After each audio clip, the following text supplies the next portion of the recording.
আসসালামু আলাইকুম, স্বাগতম দেশটক সংবাদে। আমি মোহাম্মদ রাকিব। আজকে সব আন্তর্জাতিক খবর নিয়ে হাজির হয়েছি।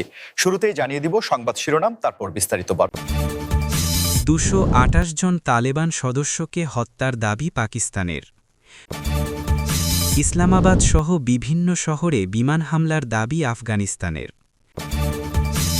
যুক্তরাষ্ট্রের সঙ্গে আলোচনায় পারমাণবিক অস্ত্র প্রশ্নে নমনীয় ইরান।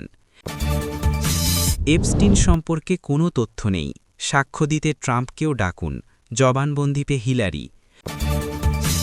যুক্তরাষ্ট্রের সাথে চুক্তির বেশিরভাগ উপাদান নিয়ে সমঝোতা হয়েছে ইরান। আসসালামু আলাইকুম, স্বাগতম জানাচ্ছি দেশটক সংবাদে। আমি মোহাম্মদ রাকিব।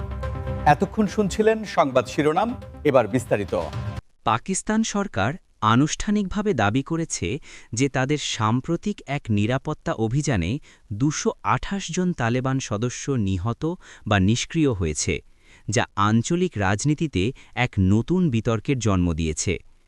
আপনারা নিশ্চয়ই জানেন যে পাকিস্তান এবং আফগানিস্তানের মধ্যকার সীমান্ত এলাকা, যা ঐতিহাসিকভাবে ডুরান্ড লাইন নামে পরিচিত, সেখানে দীর্ঘদিন ধরেই এক ধরনের অস্থিতিশীল পরিবেশ বিরাজ করছে এবং এই দুই প্রতিবেশী দেশের মধ্যে পারস্পরিক আস্থার সংকট দিন দিন আরও স্পষ্ট হয়ে উঠছে।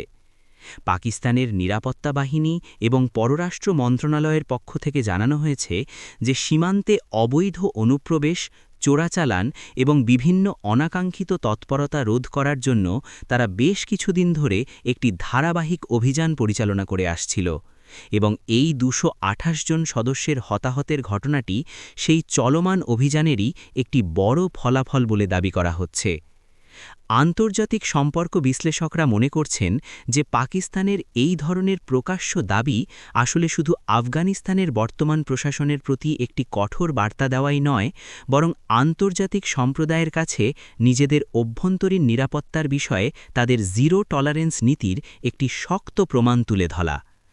এই ঘটনার পর স্বাভাবিকভাবেই আফগানিস্তান এবং পাকিস্তানের মধ্যে কূটনৈতিক সম্পর্ক আরও তলানিতে গিয়ে ঠেকেছে এবং দুই দেশের সীমান্তরক্ষী বাহিনীর মধ্যে চরম সতর্কতা জারি করা হয়েছে বলে বিভিন্ন আন্তর্জাতিক গণমাধ্যম খবর প্রকাশ করেছে।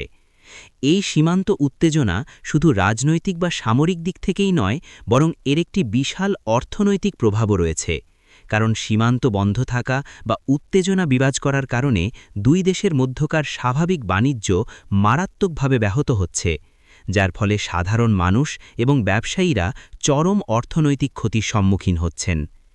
জাতিসংঘসহ বিভিন্ন আন্তর্জাতিক সংস্থা এই পরিস্থিতি গভীরভাবে পর্যবেক্ষণ করছে এবং উভয় পক্ষকেই সর্বোচ্চ সংযম প্রদর্শনের মাধ্যমে একটি শান্তিপূর্ণ ও কূটনৈতিক সমাধানের দিকে এগিয়ে যাওয়ার আহ্বান জানিয়েছে। আফগানিস্তান দাবি করেছে যে তারা পাকিস্তানের রাজধানী ইসলামাবাদ সহ বিভিন্ন গুরুত্বপূর্ণ শহরে বিমান হামলা চালিয়েছে, যা দক্ষিণ এশিয়ার ভূ-রাজনৈতিক সমীকরণকে আরও জটিল এবং বিপজ্জনক করে তুলেছে।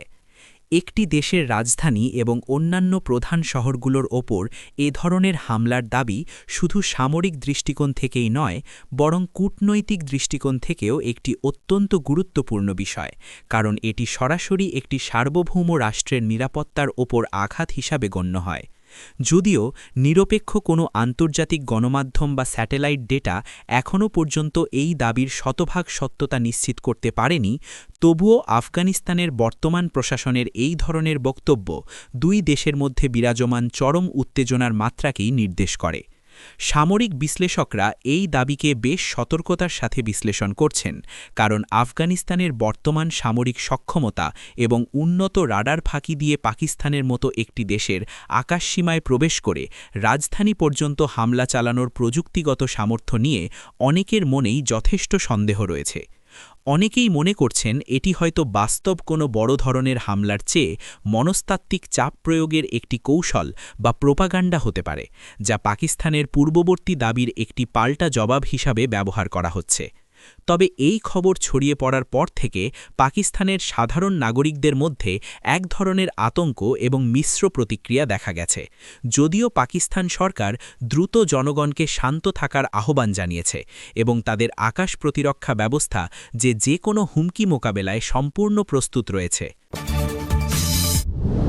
ইরান বেশ নমনীয় মনোভাব পোষণ করেছে বলে জানা গেছে, যা বৈশ্বিক কূটনীতিতে একটি অত্যন্ত ইতিবাচক এবং তাৎপর্যপূর্ণ অগ্রগতি হিসেবে দেখা হচ্ছে। আপনারা জানেন যে ২০১৫ সালে স্বাক্ষরিত joint comprehensive plan of action বা জেসিপিওএ চুক্তিটি থেকে কয়েক বছর আগে যুক্তরাষ্ট্র একতরফাভাবে বেরিয়ে যাওয়ার পর থেকে ইরান এবং পশ্চিমা বিশ্বের মধ্যে সম্পর্ক চরম আকার ধারণ করেছিল এবং এর ফলে ইরানের ওপর একের পর এক কঠোর অর্থনৈতিক নিষেধাজ্ঞা আরোপ করা হয়। এই নিষেধাজ্ঞার কারণে ইরানের অভ্যন্তরীণ অর্থনীতি, তেল রপ্তানি এবং আন্তর্জাতিক বাণিজ্যে মারাত্মক ধস নামে, যার প্রভাব পড়ে দেশটির সাধারণ মানুষের দৈনন্দিন জীবনে।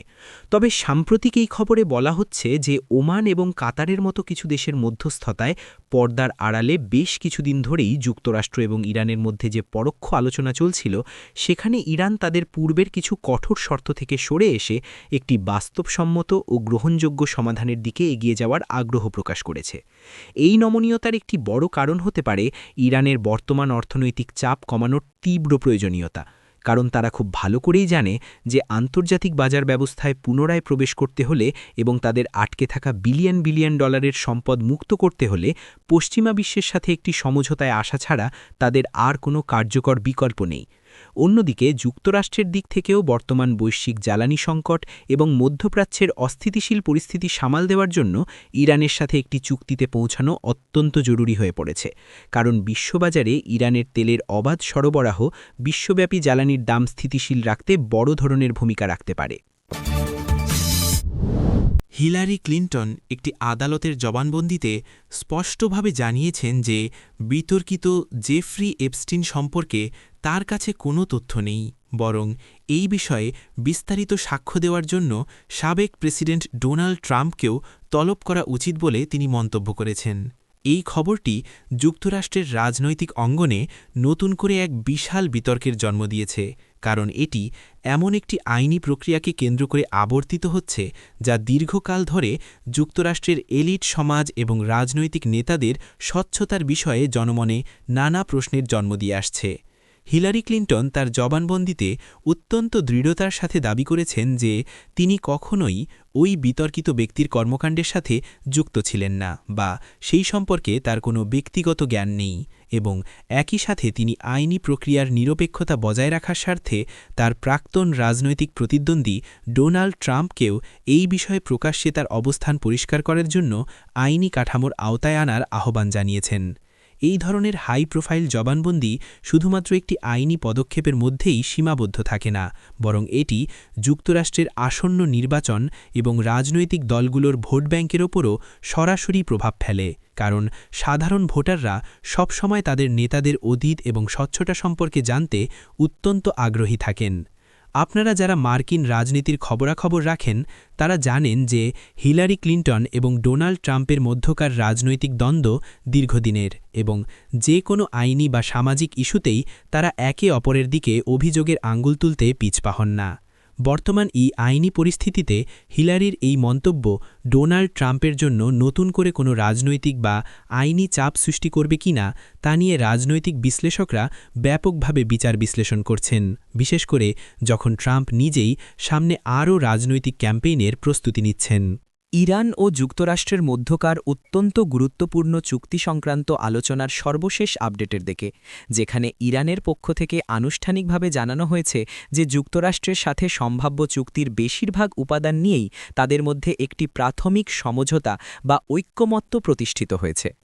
এই ঘোষণাটি আন্তর্জাতিক সম্প্রদায় এবং বিশেষ করে বৈশ্বিক অর্থনৈতিক বাজারের জন্য একটি অত্যন্ত স্বস্তিদায়ক খবর, কারণ এর মাধ্যমে দীর্ঘদিন ধরে চলে আসা একটি বড় ধরনের কূটনৈতিক অচলাবস্থার অবসান হতে যাচ্ছে বলে মনে করা হচ্ছে। ইরানের পররাষ্ট্র মন্ত্রণালয়ের মুখপাত্র জানিয়েছেন যে চুক্তির খসড়া নিয়ে যে দীর্ঘ এবং ক্লান্তিকর আলোচনা চলছিল তার মূল টেক্সট বা আইনি কাঠামোর প্রায় ৯০% বিষয়েই উভয় পক্ষ এখন একমত। শুধুমাত্র কয়েকটি সুনির্দিষ্ট প্রযুক্তিগত এবং রাজনৈতিক গ্যারেন্টির বিষয়ে এখনও চূড়ান্ত সিদ্ধান্ত নেওয়া বাকি রয়েছে। এই সমঝোতার একটি বড় দিক হল ইরান তাদের পারমাণবিক কর্মসূচির মাত্রা একটি নির্দিষ্ট সীমার মধ্যে রাখতে সম্মত হয়েছে, যার বিনিময়ে যুক্তরাষ্ট্র ধাপে ধাপে ইরানের উপর থেকে অর্থনৈতিক, ব্যাংকিং এবং তেল রপ্তানি সংক্রান্ত নিষেধাজ্ঞাগুলো প্রত্যাহার করে নেবে। এই নিষেধাজ্ঞা প্রত্যাহারের বিষয়টি ইরানের অর্থনীতির জন্য একটি লাইফলাইন হিসাবে কাজ করবে, কারণ এর ফলে দক্ষিণ কোরিয়া, ইরাক এবং ইউরোপের বিভিন্ন ব্যাংকে আটকে থাকা ইরানের বিলিয়ন বিলিয়ন ডলারের হিমায়িত সম্পদ অবশেষে মুক্ত হবে এবং তারা আন্তর্জাতিক বাজারে স্বাধীনভাবে বাণিজ্য করতে পারবে। ইউরোপীয় ইউনিয়ন এই আলোচনা প্রক্রিয়ায় একটি বড় সমন্বয়কের ভূমিকা পালন করেছে এবং তারা আশা করছে যে আগামী কয়েক সপ্তাহের মধ্যেই হয়তো এই চুক্তির একটি চূড়ান্ত আনুষ্ঠানিক ঘোষণা আসতে পারে, যা বৈশ্বিক বাণিজ্যের জন্য নতুন দ্বার উন্মোচন করবে।